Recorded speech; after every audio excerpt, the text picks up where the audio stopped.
చేయడం జరిగింది. ఆహా!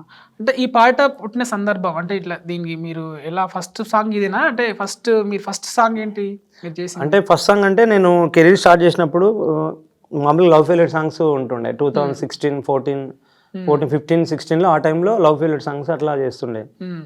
సో, మామూలుగా నేను వేరే వాళ్ళతో అంటే వేరే హ్మ్. ఒక రైటర్‌తో, వేరే సింగర్‌తో, వేరే యాక్టర్‌తో చేస్తుండే. నాకు ప్యాషనేట్ ఉంటుండే. హ్మ్. సో, పాటలు తీయాలి, పాటలు హ్మ్. తీసి మంచిగా పిక్చరైజేషన్ చేసి ఒక సినిమా ఇలాంటి ఒక మూడ్ ఉంటుండే మైండ్‌లో. హ్మ్. అట్లా చేసి పెడుతుండే. హ్మ్.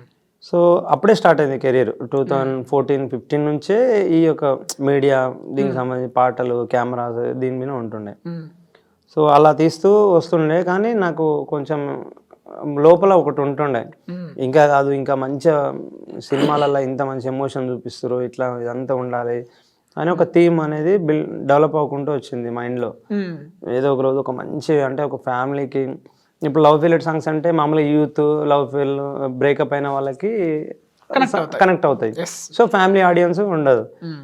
సో, ఒక మంచి ఫ్యామిలీ ఎమోషన్ లవ్ ఫెయిల్యూర్ వాళ్ళు హ్మ్. లవ్‌లో ఉన్నవాళ్ళు ఒక హ్మ్. ఫ్యామిలీ ఎమోషన్ అందరికి నచ్చేటట్టు ఒక పాట ఉండాలి అని హ్మ్. చెప్పేసి మైండ్‌లో ఉంటుండే థాట్. హ్మ్.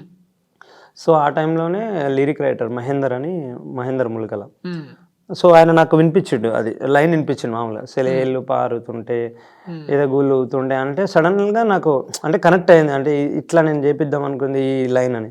సో, హ్మ్. అందులో ఆయనకు కొన్ని వర్డ్స్ మామూలుగా ఇట్లా ఉంటది పిక్చరైజేషన్ ఇక్కడ నుంచి ఇట్లా ఉంటది. హ్మ్. దాని తర్వాత ఇట్లా అమ్మాయి ఒక హ్మ్. అందాన్ని పొగుడుతూ ఇవన్నీ యాడ్ చేసి ఇట్లా తీసుకురావాలి మొత్తం పాటని ఇక్కడ నుంచి ఇక్కడ సాంగ్ ఇలా లేవాలి ఇదంతా హ్మ్. చెప్పేసి ఆయనతోని రాయించడం జరిగింది. హ్మ్. ఫైనల్‌గా సో, అది అవుట్‌పుట్.